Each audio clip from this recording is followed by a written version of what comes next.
to start සූදානම් ආරම්භ කිරීමට. ඉතින් අද අපි ඔයගොල්ලොත් එක්ක කතා කරන්නේ ව්‍යාකරණ සාකච්ඡාවෙන් ක්‍රියාපදයකට ing එකතු වීමේදී මොකක්ද වෙන්නේ කියලා. ක්‍රියාපදයකට ing එකතු වුණා. මේක ඉංග්‍රීසි ඉගෙන ගන්නකොට මුලින්ම ඔයා දැනගෙන ඉන්න ඕනේ කාරණා. ක්‍රියාපදයකට ing එකතු වුණාම ඒ කියන්නේ come කියන වචනය coming බවට පත්. go කියන වචනය going බවට පත් වෙනවා. දැන් කරනවා කියන්න අපි do කියලා කියනවා. මේකට ing එකතු කරලා doing කියනවා. මේ විදිහට ක්‍රියාපදයකට ing එකතු වුණාම මේ මොහොතේ ඒ ක්‍රියාව සිදු වෙමින් පවතිනවා කියලා අදහසක් එනවා. දුවමින් ඉන්නවා, නටමින් ඉන්නවා, කරමින් ඉන්නවා වගේ අදහස් එමගින් පළ කරන්න පුළුවන්. හැබැයි මෙතනදී දැන් වාක්‍යයක් නිර්මාණය කිරීම හරි වැදගත්. ඉංග්‍රීසි ඉගෙන ගන්න පටන් ගන්න කෙනෙක් කරන්න ඕන දෙයක් තමයි ඉංග්‍රීසි භාෂාවේදී වාක්‍යයක් නිර්මාණය කරන්න පුරුදු වෙන්න. ඒ කියන්නේ ඉංග්‍රීසි කතා කරන්නේ වාක්‍ය වලින්. එහෙමනම් වාක්‍ය නිර්මාණය කිරීම හුරු වෙන්න.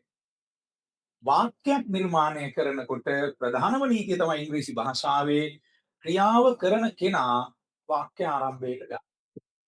ක්‍රියාව කරන්න වාක්‍ය ආරම්භය. දැන් අපි නිමල් කියනවා, පියල් කියනවා, කමල් කියනවා, සීතා, ගීතා, පත්මා, රාණි, රංජනී, සමීතා, චන්ද්‍රිකා, සනත්. ඒ වගේ අපි ඕනම පුද්ගලයෙක්ව වාක්‍ය ආරම්භයට යොදලා ක්‍රියාව කරන පුද්ගලයා වාක්‍ය ආරම්භයට යොදලා ක්‍රියාපදයට ing දාලා තමයි අදහස පළ කරන්නේ. දැන් මම ඔයාලට උදාහරණයක් පෙන්නන්නම්. ඒ කියන්නේ කරමින් සිටින ක්‍රියාවක්.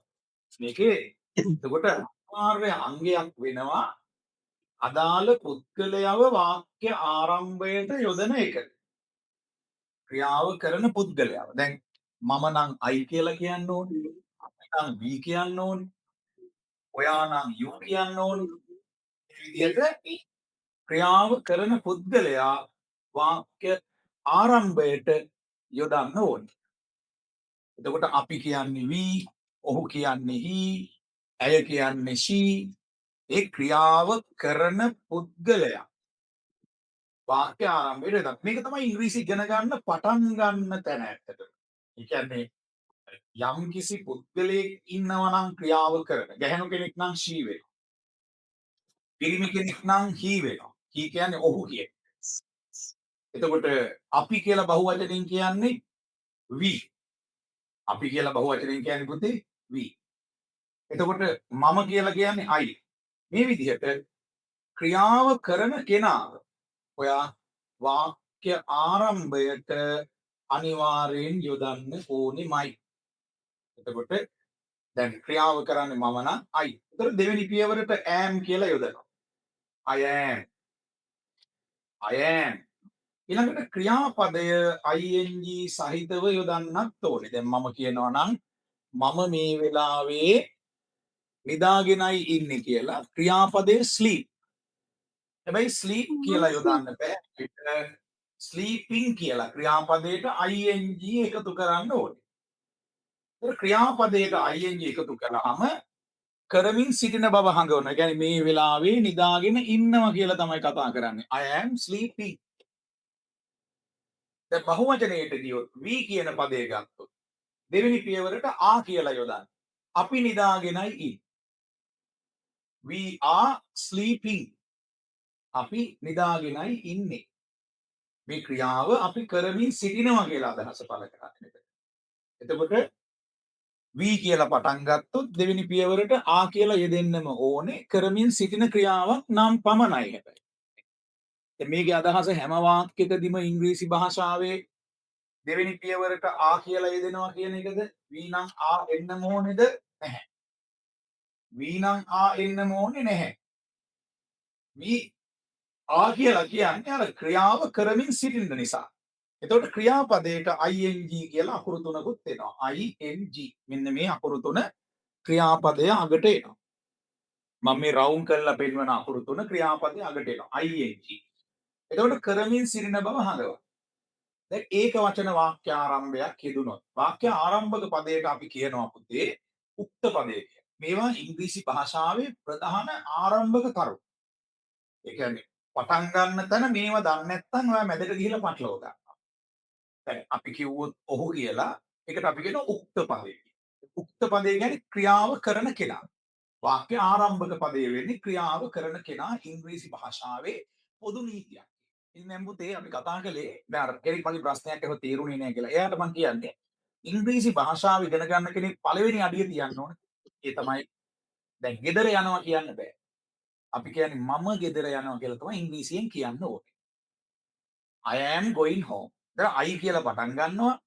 ඊළඟට am කියලා එනවා. ඊළඟට ක්‍රියාපදයට ing එනවාමයි.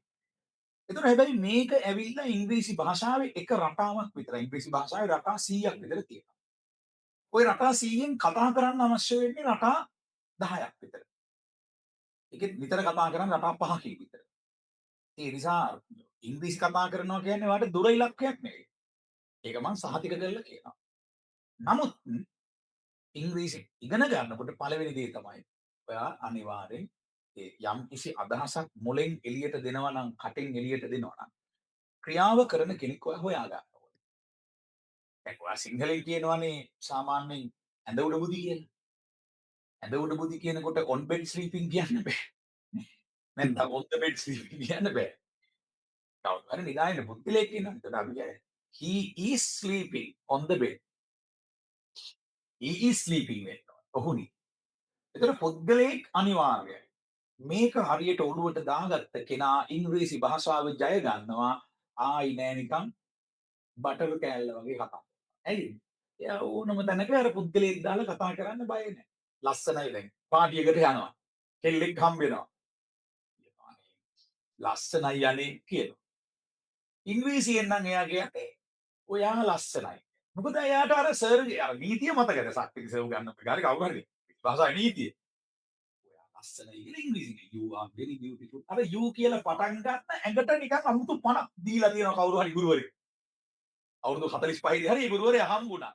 ඉතින් පුතේ මම කතා කළේ පුද්ගලයා මුලට දාගන්න ඒක අනිවාර්යයි. දැන් අපි පුළුවන් කිව්වොත් ඉංග්‍රීසියෙන් කියන්නේ පුළුවන් කියන්නේ කැන්නේ මට පුළුවන් කියලා තමයි ඉංග්‍රීසියෙන් කියන්නේ. I can. තියනවා කිව්වොත් දැන් මේ අපි සිංහලෙන් තියනවා කියලා තනි වචනෙන් කියනවා. ඉංග්‍රීසියෙන් කියන්නේ පුතේ මට තියනවා කියලා. I have. දැන් හිතන්නකෝ සල්ලි තියනවා කියලා වාක්‍යයක් ලියන්න. I have money. ඕක පුතේ ඉංග්‍රීසි භාෂාවේ ප්‍රබලම නීතිය. එතකොට සල්ලි තියනවා කියන්න money have කියන්න බෑ. සල්ලි වලට money දැන් බලන්න මේ ඉංග්‍රීසි විහිළු money have. එහෙම එකක් නැහැ. පුද්ගලයා මුල් කිරීම ඉංග්‍රීසි භාෂාවේ අති ප්‍රබලම නීතියයි. කවුද ඒ පුද්ගලයා? ක්‍රියාව කරන පුද්ගලයා වාක්‍ය ආරම්භයට එනවා. එහෙමනම් මම යනවා කිව්වොත් I am going. ඔහු යනවා කිව්වොත් he is going. අපි යනවා කිව්වොත් we are going. you කියලා පටන් ගත්තොත් ඒ දෙවෙනි පියවරට එන්නේ are you are going. කරමින් සිටින ක්‍රියාවක් නම් තමයි am is කියන පද ඇවිල්ලා ක්‍රියාපදයට ing එකතු වෙන්නේ.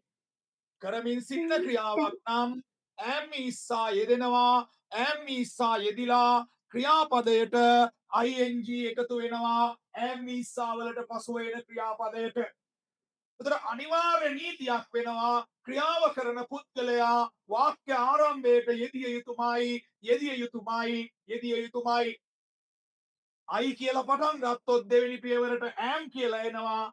ඔහු කියලා පටන් ගත්තොත් ඔහු කියන්නේ පිරිමි පුද්ගලයන්ට දෙවෙනි පියවරට is කියලා එනවා. ඇය කියලා පටන් ගත්තොත් දෙවෙනි පියවරට is කියලා එනවා. අපි කියලා පටන් ගත්තොත් දෙවෙනි පියවරට are කියලා එනවා. we are කියලා එනවා. ඒ අනුව මේ වෙලාවේ අපි සෙල්ලම් කර ඉන්නවා නම් වාක්‍ය නිර්මාණය වෙන්නේ we are playing කියලායි. වාක්‍ය ආරම්භ වෙනවා we කියලා. දෙවෙනි පියවරට ආය දෙනවා. ක්‍රියාපදය ing සහිතව යොදනවා. අපි සෙල්ලම් කරමින් ඉන්නවා කියන්නේ we are playing. මම සෙල්ලම් කරමින් ඉන්නවා කියලා කියන්නේ I am playing.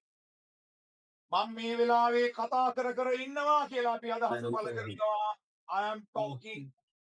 මම මේ වෙලාවේ කරමින් සිටින ක්‍රියාවක් ඔහු මේ වෙලාවේ සිටින ක්‍රියාවක් ඇය මේ වෙලාවේ කරමින් සිටින ක්‍රියාවක් ගැන අපි කතා කරන්නේ ක්‍රියාපදයට ing එකතු කරලායි පුද්ගලයා ක්‍රියාව කරන පුද්ගලයා මුලට එනවා am is are කියන පදවලින් එකක් දෙවනුව එනවා ඊළඟට ක්‍රියාපදයට ing එනවා මේ මොහොතේ කරමින් සිටින ක්‍රියා අපි ක්‍රියාපදයට ing දාලා කියනවා හැබැයි am is are අනිවාර්යෙන් එන්න ඕනේ අපි කියනවා නම් මම මේ වෙලාවේ කල්පනා කර ඉන්නවා කියලා I am think කියලා කියන්න බෑ අනිවාර්යයෙන්ම I am thinking වෙන්න ඕනේ I කියලා පටන් ගත්තා දෙවෙනි පියවරට am කියලා යෙදුවා ක්‍රියාපදය think ing සහිතව thinking කියලා යෙදුවා I am thinking මේ කල්පනා කර ඉන්න බවයි හඟවන්නේ ඔහු කල්පනා කර ඉන්නවා නම් අපි කියනවා he is thinking කියලා think කියන ක්‍රියාපදයට ing එකතු කරනවා